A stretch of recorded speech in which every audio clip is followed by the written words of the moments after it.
Buenas.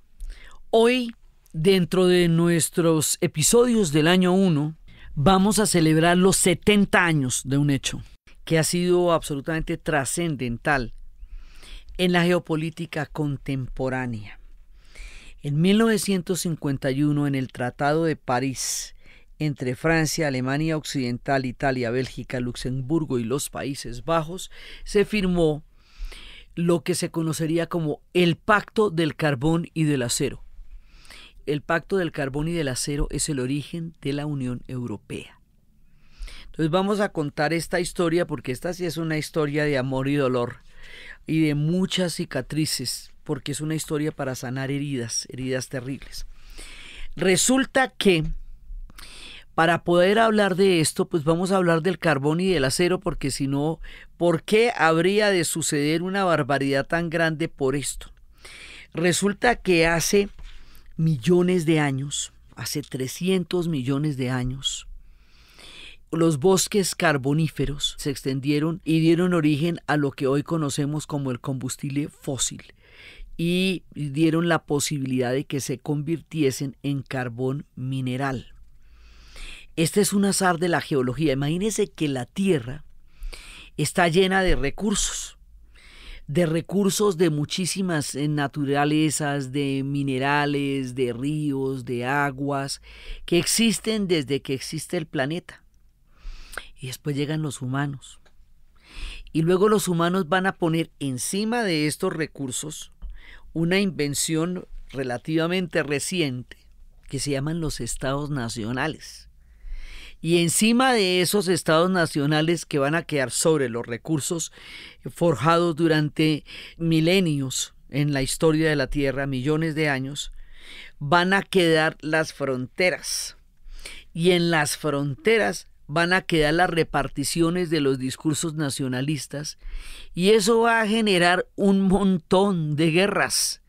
Entonces, estas carboníferas, que durante más de 300 millones de años se formaron, van a generar un recurso que es el carbón y el acero, y ese recurso va a hacer posible la revolución industrial, y la revolución industrial va a hacer posible el ascenso de Europa hasta llegar a convertirse en una serie de imperios que habrían de dominar el planeta de manera total durante el siglo XIX, en el caso más importante de Inglaterra, pero también Francia y Alemania entrarían en la era de los imperios a partir de la riqueza en una región que está en la mitad de las dos, que se llama Alsacia y Lorena, y en la mitad de la región de Alsacia y Lorena hay una parte que se llama el Sarre y el Ruhr, y el Sarre y el Ruhr es donde están el carbón y el acero. Entonces, todo esto nos va a dar origen a una cantidad de cosas que no nos alcanzamos a imaginar por cuenta de la interpretación que hacen los estados nacionales de los recursos que la Tierra siempre ha tenido. Entonces, imagínense que con la revolución industrial, Europa queda en otro nivel y pegados, digamos, a todos los éxitos de Inglaterra, van detrásito Francia y va Alemania. Y hay un momento en que estos países europeos se van a sentir tan poderosos y tan avalados por los logros de su revolución industrial que se van a dar la licencia de repartirse el continente africano sin contarle a los africanos y sin consultar su parecer. Y se lo van a repartir en Berlín en una mesa con escuadra y con compás de la manera más vulgar, y van a generar todos los conflictos que aún África vive a partir de este reparto, tratando de repartirse los recursos. Sí, el se ve lleno, ¿cómo voy yo? ¿Cómo voy yo en el acero? ¿Cómo voy yo en el mineral? ¿Cómo voy yo en la montaña? ¿Cómo voy yo en el río? Y se repartieron en el África así tal cual, eso lo hemos dicho antes, pero lo repetimos. Entonces resulta que esta gente llegó a tener un nivel de supremacía muy grande por cuenta de este par de recursos. ¿Por qué son tan importantes? El carbón y el acero tienen una serie de condiciones históricas tremendamente contradictorias. Para poder formar el acero, nosotros tenemos que aliar el hierro, que es frágil, con el carbón para crear un nuevo compuesto que sí es muy resistente. Entonces se necesitan los dos, el carbón y el acero. Pero este carbón y este acero, que hicieron posible el desarrollo de los imperios y que hicieron posible todos estos devenires en la historia, también son tremendamente tóxicos. También crearon el efecto invernadero, también generaron episodios de una polución catastrófica en Inglaterra. Al mismo tiempo crearon toda la cultura de los mineros en Escocia, y después con su eliminación sería terrible para esos pueblos, pero es un combustible del que tenemos que salir en la era moderna porque son principales en la producción del efecto invernadero, del cambio climático y toda esta emergencia planetaria en la que estamos. Entonces, estos combustibles que fueron dinamizadores de la historia, de sus éxitos y de sus horrores durante tanto tiempo, hoy están llamados a un cambio urgente, para un nuevo pacto con el planeta, porque son combustibles fósiles y son altamente contaminantes y no son eternos tampoco. Entonces aquí está todo, en el carbón y el acero. Estuvo el pasado, estuvo el progreso, estuvo la guerra y está el fin de una era que nos lleve a unos combustibles limpios y a una manera diferente de solucionar el tema energético de los recursos en un planeta que se encuentra en un estado de emergencia, entre otras cosas, gracias al uso ilimitado de estos combustibles. Entonces, el carbón y el acero van a ser el origen de todas las armas del mundo, desde las katanas japonesas hasta los acorazados. Todas las armas que hoy llenan de miseria el mundo son hechas de acero. Entonces, eso es lo que les da la plataforma, por un lado, para hacer imperios, pero por el otro lado, para construir super mega armamentos. Entonces, esta región se la van a pelotear durante sucesivos momentos en la historia. Alemania se unifica sobre 3 guerras, que son los 3 anillos que están en el Ángel de Berlín, sobre la guerra contra Dinamarca, contra Austria y contra Francia. En la guerra contra Francia, ahí se apodera de la zona de los recursos en una batalla que se llama la batalla de Sedan, y en esa batalla de Sedan humilla a los franceses. Eso termina firmándose en Versalles y termina desproveyéndolos de esos recursos. Entonces, más adelante, Francia, terminada la Primera Guerra Mundial, va a hacer otro tanto, y es que le va a quitar esas regiones a Alemania y la va a humillar en Versalles para sacarse el clavo de la batalla de Sedan. Y luego volverá a pasar lo mismo cuando venga la Segunda Guerra Mundial. Entonces Alemania va a invadir a Francia y le va a quitar Alsacia y Lorena y la va a invadir y va a pasar todo eso. Francia va a quedar dividida y luego, terminada la guerra, van a destruir a Alemania y le van a quitar las regiones que ya le ha quitado a Francia. O sea, este es el peloteo. Por estos recursos, lo que fue la Primera Guerra Mundial, que era una guerra de caballeros. Ellos decían, porque todos eran los primos, todos eran nietos de Victoria, todas eran las monarquías que estaban totalmente emparentadas en una realeza europea. Y estas monarquías emparentadas en una realeza europea llevaron al mundo, más allá del glamour de las charreteras y los militares bailando en los grandes salones con estas mujeres ataviadas de joyas, a la guerra más asquerosa, sin sentido, absurda, terrible, que rompió a Europa por dentro. La Primera Guerra Mundial, que habíamos dicho que se llamaba la Gran Guerra porque a nadie se le ocurría que pudiera haber una segunda, porque a nadie se le ocurría que se pudiera repetir una cosa tan absolutamente terrible como fue la Primera Guerra Mundial, en trincheras, entre el lodo, el barro y el horror. Murieron más de 10 millones de personas. Para la población de la época, esto significa que cada una de las familias europeas tiene por lo menos 1 o 2 tumbas de la Primera Guerra Mundial. Murió una generación entre los 14 y los 40 años por absolutamente nada, porque no hay ninguna causa justificable para un horror como el que se vivió en la Primera Guerra Mundial, y el estrés postraumático, y un continente de minusválidos y un pueblo enceguecido y aterrado ante su propia barbarie.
Entonces, en la Primera Guerra Mundial, los europeos experimentan lo que Stefan Zweig llamaría el suicidio de la razón, el primer suicidio de la razón, y quedan espantados ante su propio horror. Se rompen por dentro, se caen todos los imperios, a lo que se le conoce como la caída de las águilas, porque todos los escudos tenían águilas. Por eso, y las águilas se caen, se rompen los imperios, aparecen todos los países nuevos de la Europa del Este, se reconfigura el mapa y aparece un fenómeno que nos va a llevar a la Segunda Guerra Mundial. Y ese fenómeno es el fascismo. Es importante explicarlo ahora que se utiliza con ligereza el término. Venga, les cuento.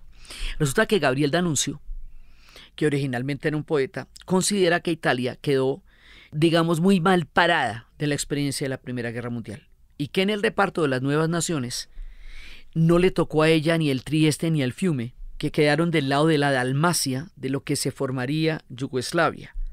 Entonces él va a hacer una proclama nacionalista, que eso le corresponde a Italia, y va a crear una doctrina que Mussolini la va a llevar y la va a implementar y la va a llevar al poder con la marcha sobre Roma en 1922, y que Hitler va a tomarla como base de lo que va a ser el nazismo y ya el proyecto bélico de la Alemania nazi. Esta doctrina es una doctrina basada en el totalitarismo, en la fuerza del Estado o del partido, en la guerra como motor, en la patria y en el sentido a ultranza del nacionalismo, en el desconocimiento a toda forma de disidencia, en la captación del Estado de todos los mecanismos de poder y de control del Estado.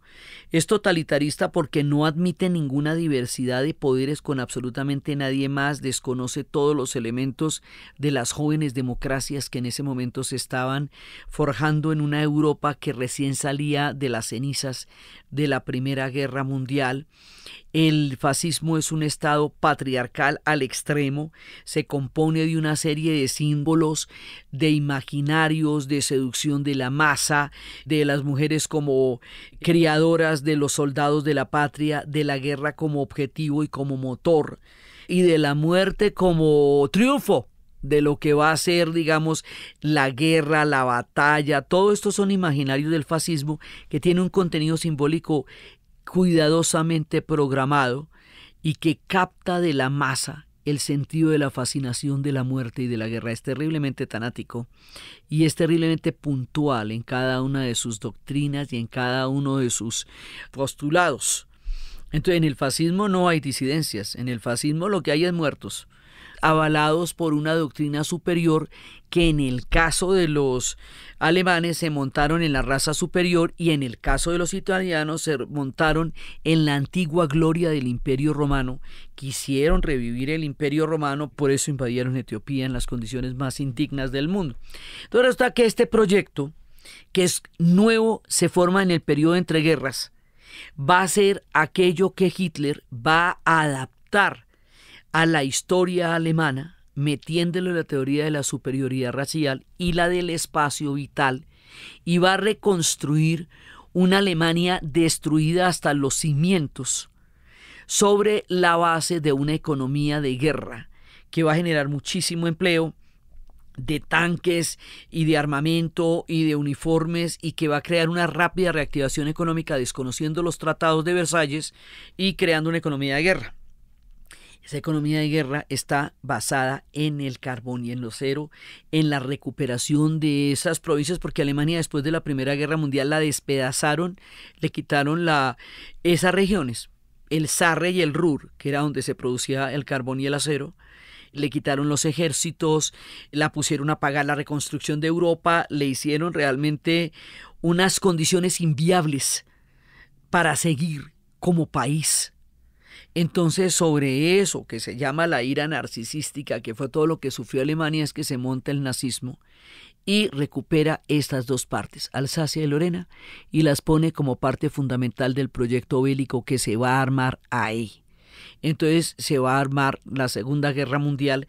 Nadie quería meterse en eso, nadie, pero no se pudo evitar. Eso era un proyecto histórico del nazismo.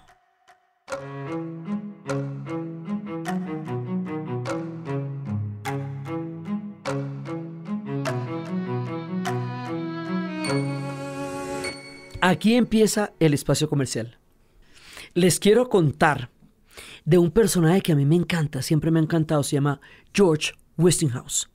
Él era un hombre de familia y puso todo su genio científico al servicio de eso. Él trabajó con la corriente alterna para los electrodomésticos. Todas las doras las hizo él, la lavadora, la tostadora, etc. Pero está que él era un hombre que tenía una idea acerca del trabajo que podía y tenía que beneficiar también a las personas que hacían estos productos. Él había visto muchas villas miserias en medio de las fábricas que generaban grandes ingresos. Entonces, él quería que los trabajadores de la fábrica se beneficiaran del trabajo que ellos mismos hacían, no solo a partir de la transacción salarial, sino del beneficio de la elaboración misma del producto, porque él creía en lo que estaba haciendo.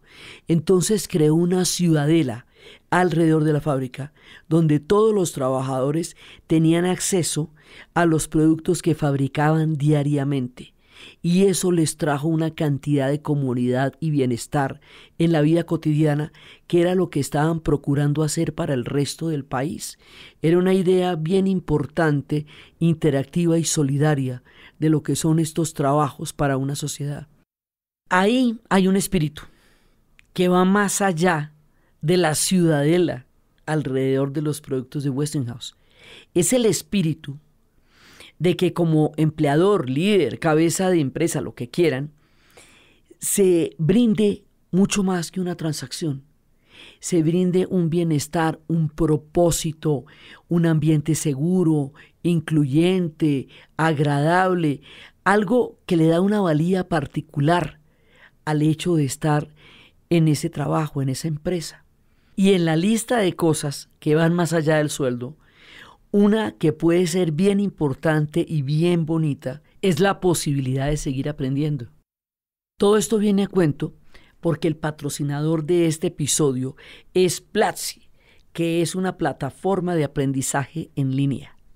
La idea de fondo de Platzi es que la vida entera es un aprendizaje, no solamente la etapa del colegio o la universidad, sino que la vida entera es una oportunidad de nuevos aprendizajes. Entonces, los estoy invitando, aquellos que tienen un equipo, a abrir una cuenta de organización en Platzi, para que de esa manera se regalen entre sí la posibilidad de seguir aprendiendo. El link de Platzi está en las notas del episodio y agradecemos mucho a Platzi por apoyarnos en este capítulo y seguimos con nuestro relato.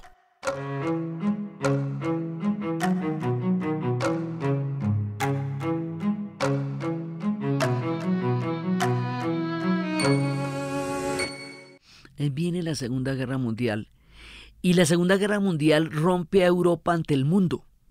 O sea, después de la Segunda Guerra Mundial, como es tan grande, como es tan grave, como es el conflicto bélico más espantoso que hayamos vivido hasta nuestros días, y toquemos madera para que sea el más espantoso hasta nuestros días y nunca volvamos a vivir una cosa así.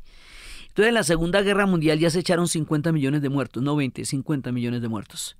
Civiles, en una gran mayoría, porque la población civil se volvió objetivo durante la Segunda Guerra Mundial por la teoría de que había que acabar con las fuentes de abastecimiento de los ejércitos, y las fuentes de abastecimiento de los ejércitos era la población civil.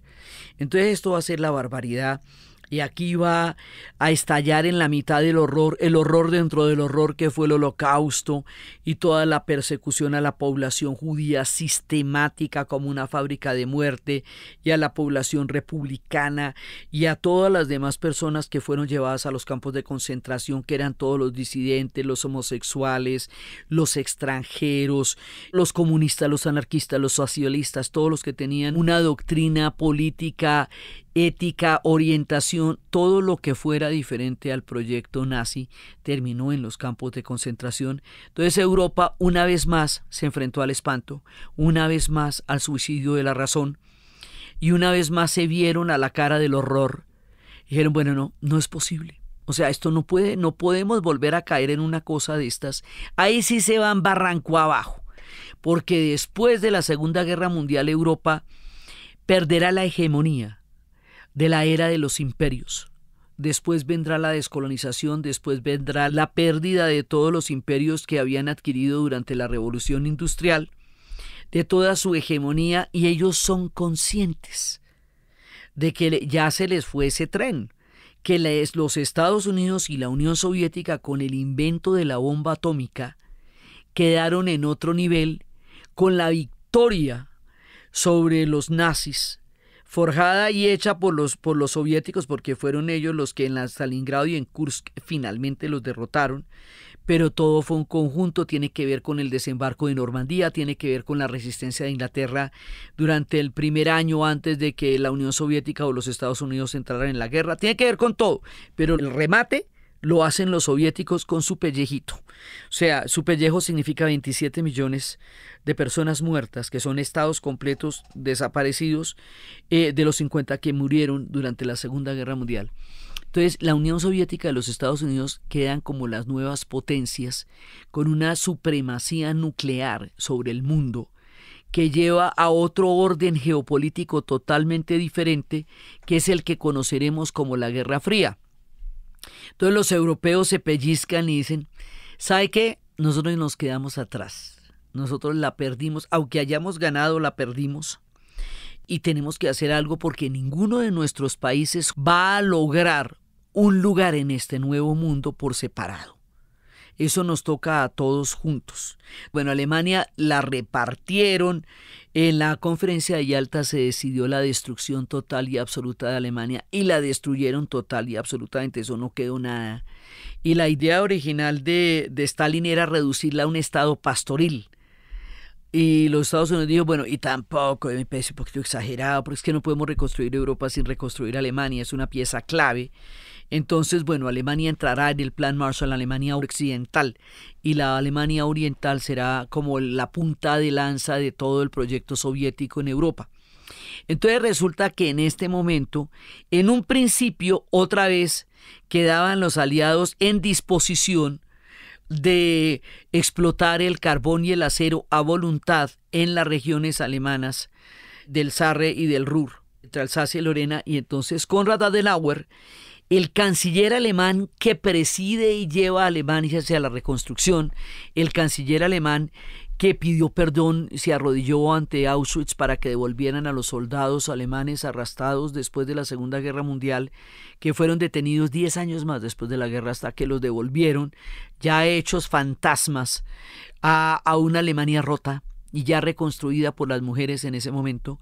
Konrad Adenauer dice, no nos pueden volver a hacer otra vez el tema de que ustedes explotan nuestros recursos como quieran, porque eso es lo que produce las guerras. Entonces tenemos que cortar por lo sano ahí, ¿sabe? Hay que hacer otro trato. Sí, entonces la pregunta que muchas veces hemos contado, ¿por qué es que nos matamos? Por Alsacia y Lorena. ¿Y qué es lo que hay allá? El carbón y el acero. ¿Y por qué no más bien no nos lo repartimos, hombre? Aprendamos algo de esta vuelta. Si es que 70 millones de personas es un legado espantoso para el mundo. O sea, ya ellos dicen, no, hemos ido demasiado lejos.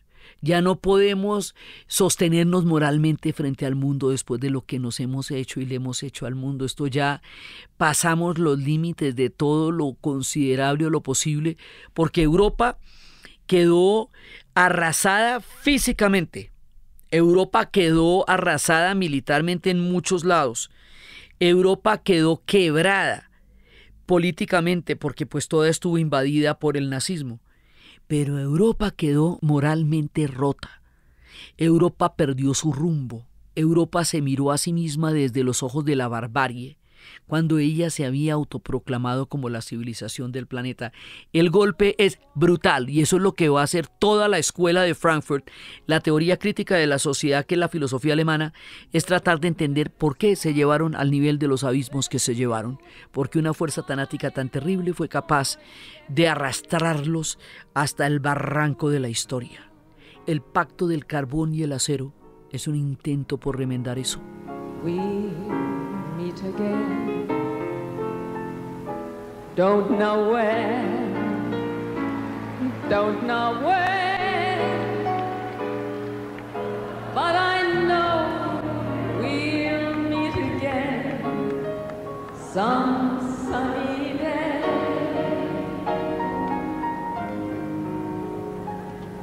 Keep smiling through, just like you always do, till the blue skies drive the dark clouds far away. So will you please say hello to the folks that I know? Tell them I won't be long. They'll be happy to know that as you saw me go, I was singing this song. We'll meet again, don't know where, don't know where,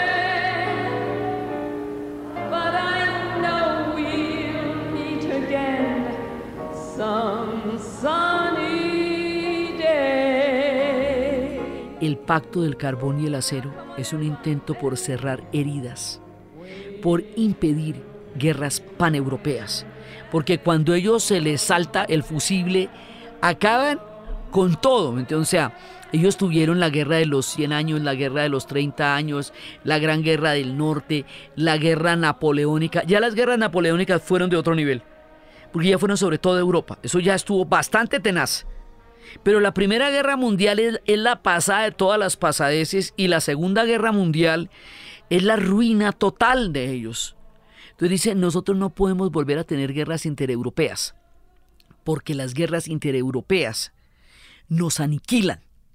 Debemos establecer condiciones para prevenir que no volvamos a tener este tipo de conflictos generalizados, y que trabajemos juntos en lugar de agarrarnos entre nosotros, porque cada vez que lo hacemos nos va mal a todos. Entonces vamos a garantizar que los recursos los podamos explotar en condiciones dignas y justas para todos, para evitar que ese sea el motivo de otra nueva guerra, porque este peloteo desde Sedán ya llegó al extremo con la Segunda Guerra Mundial. Y después del horror del fascismo, de todos esos símbolos del fascismo, de los signos de autoridad de los magistrados romanos, del delirio de grandeza, de la monumentalidad, que lo que se va a traducir es en una gran cantidad de muertos y en una gran cantidad de gente sometida, el fascismo va a asustar muchísimo a Europa, porque se produce en su propio vientre. Es del corazón de Europa que sale el fascismo, y es el fascismo, digamos, el marco ideológico de la Segunda Guerra Mundial. Entonces ellos tienen que voltear a mirar todo eso y mirar cómo recogen ese reguero de vidrios y cómo recogen ese desorden tan espantoso que hicieron con sus propios sistemas de valores. El pacto del carbón y del acero trata de remediar eso.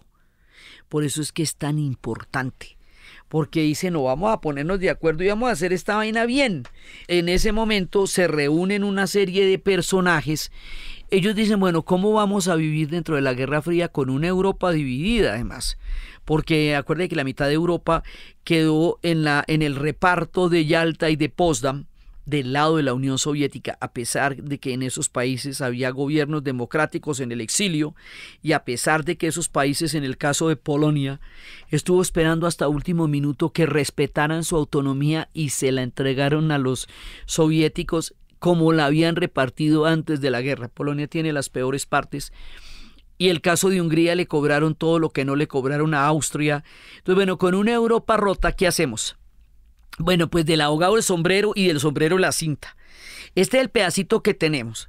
Hagámosle con este pedacito un proyecto histórico que nos lleve a sanar heridas y que nos lleve a tratar de generar otro orden mundial, otro orden europeo, que no sea asesino de nosotros mismos, que no termine siendo caníbal. Ese es el origen de la Unión Europea.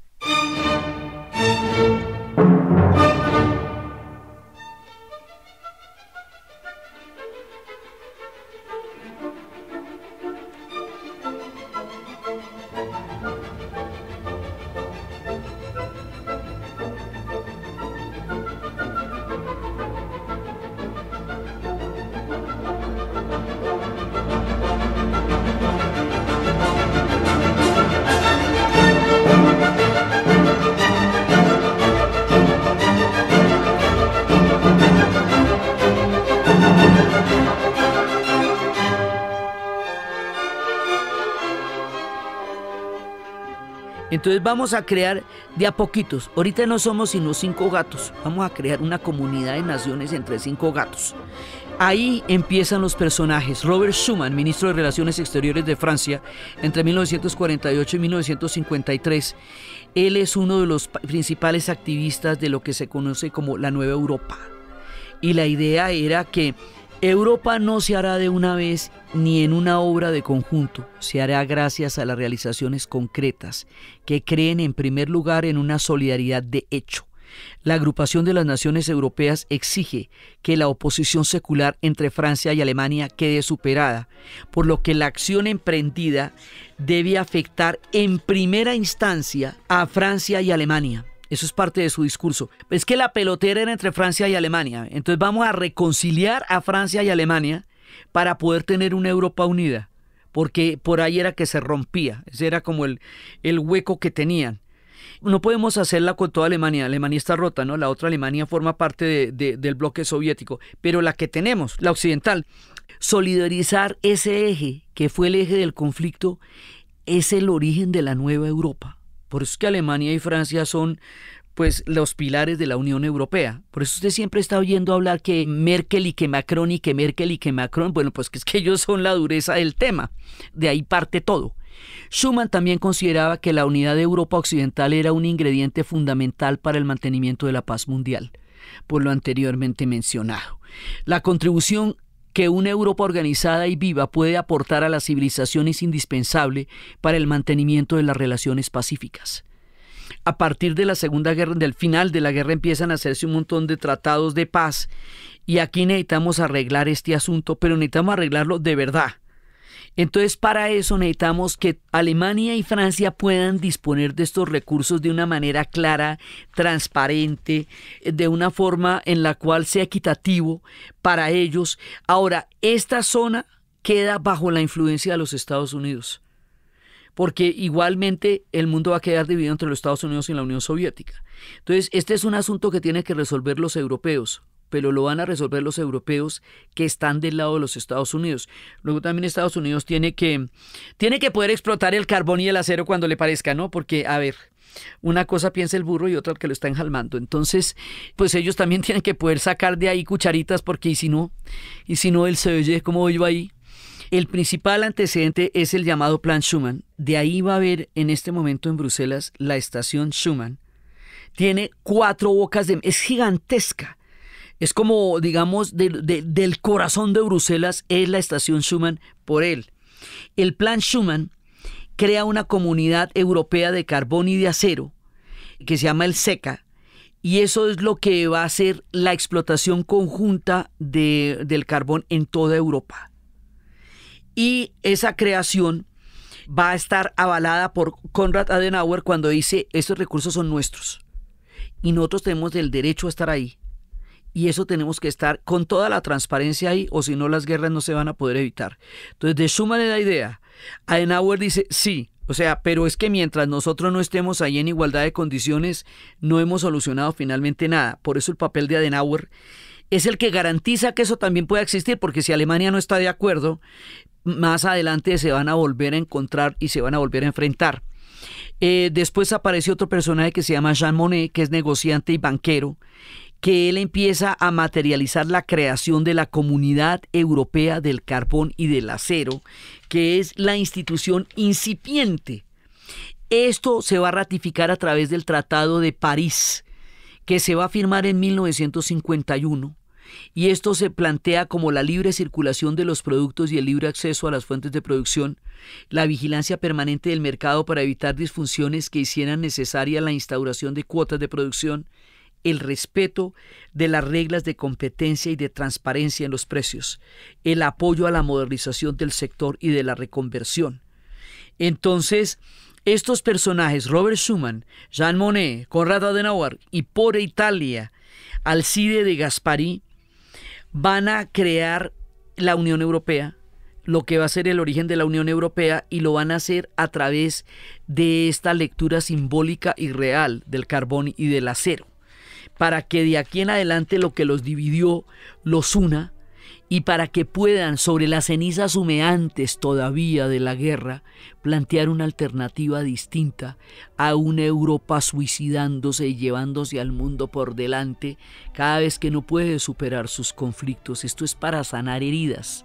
Es un pacto económico, en principio, porque resulta que los europeos son muy distintos a nivel político y si se hubieran puesto a hacer un acuerdo político no lo logran. Son muy diferentes. Pero por ahora esto es un tema económico. Más adelante va a tener una influencia política. Por ahora esto es lo que hay. Pero es el principio de una forma nueva de Europa vivir para evitar la autodestrucción y los suicidios tan terribles que acaba de aparecer.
Primero vamos a trabajar en el bloque que está del lado de los Estados Unidos y de la Europa occidental, porque eso es lo que hay.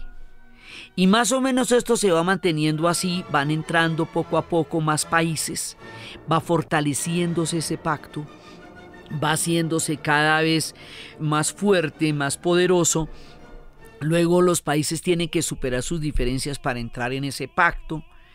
Pero mientras Europa esté dividida, la Unión Europea es solo posible en una parte de ella, la parte occidental. Con la otra parte no podemos contar porque esa es la parte que está bajo la influencia soviética.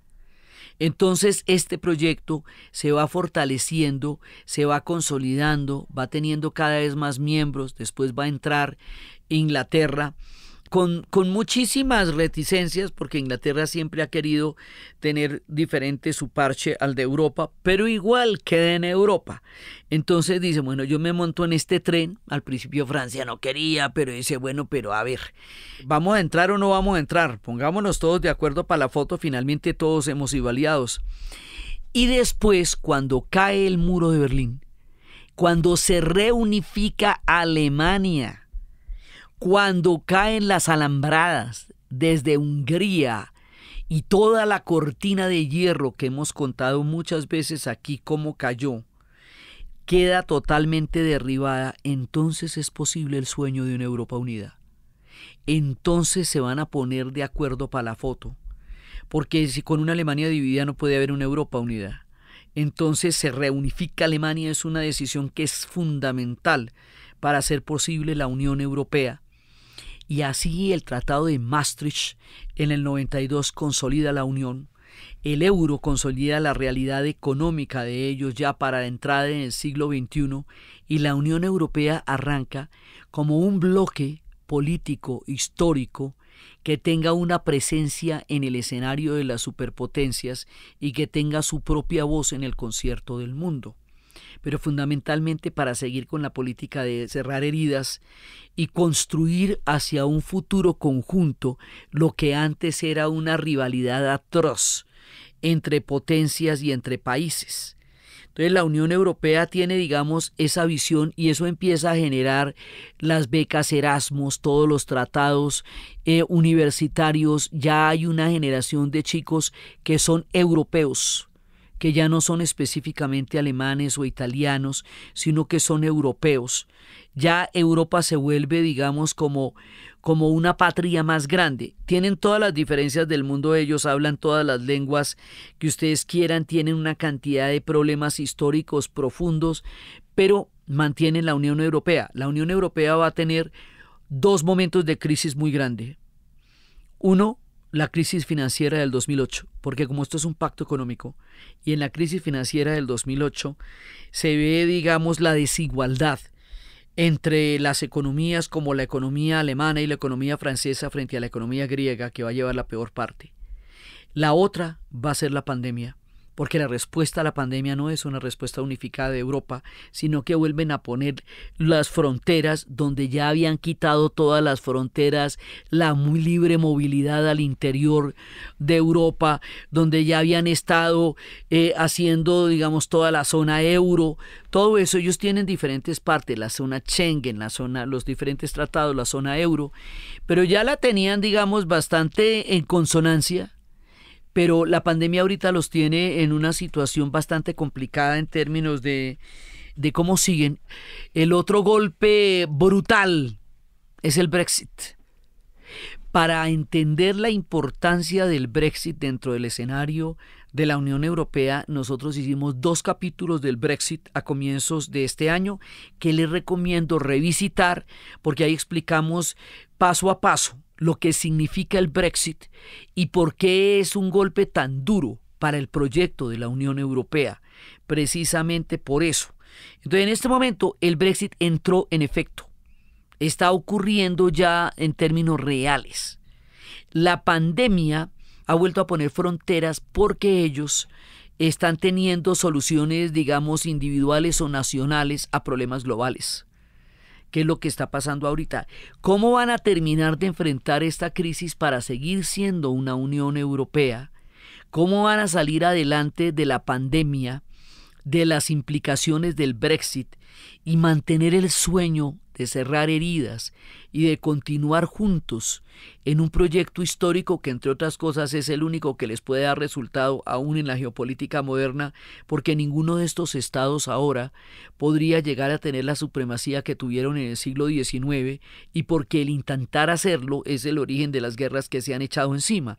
Aquí hay un aprendizaje histórico muy profundo que es lo que ellos intentan proteger. Y que es importante para el mundo que lo protejan, porque cada vez que se les rompe ese fusible se vuelven locos.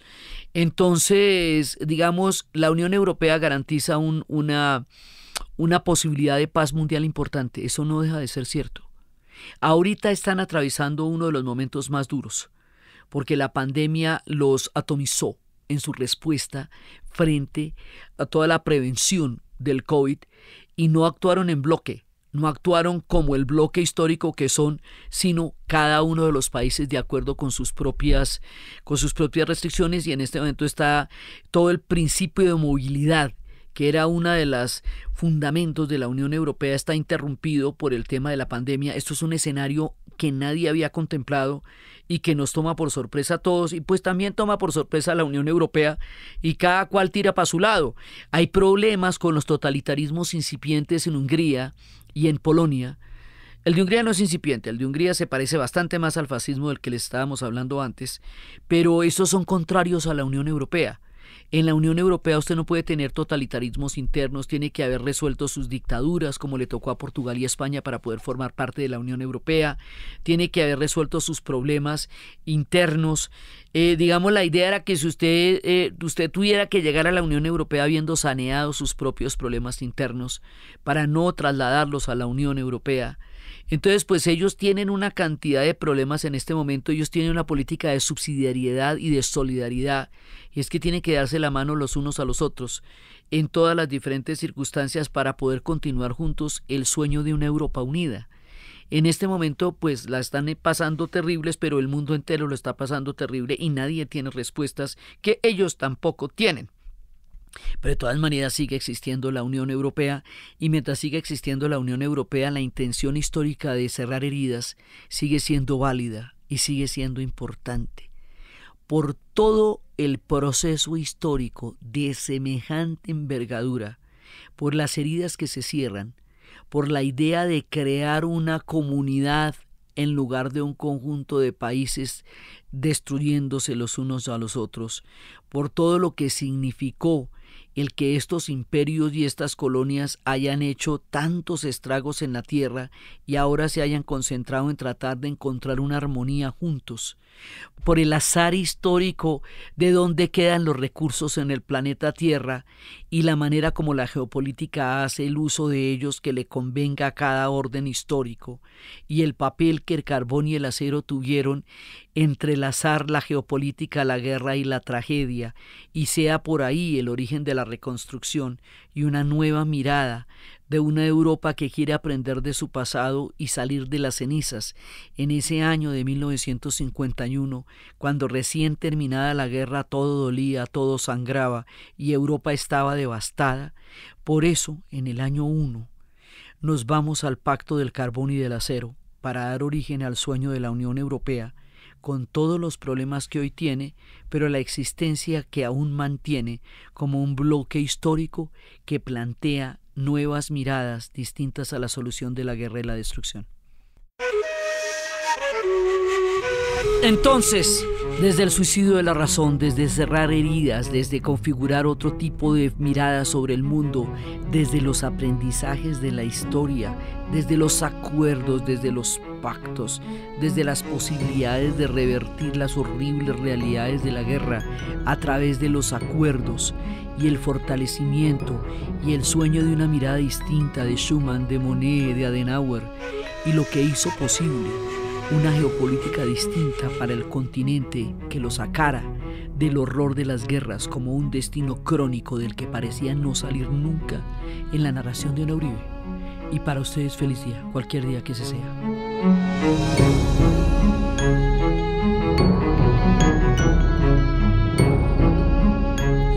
Este podcast fue posible gracias al equipo de la Casa de la Historia.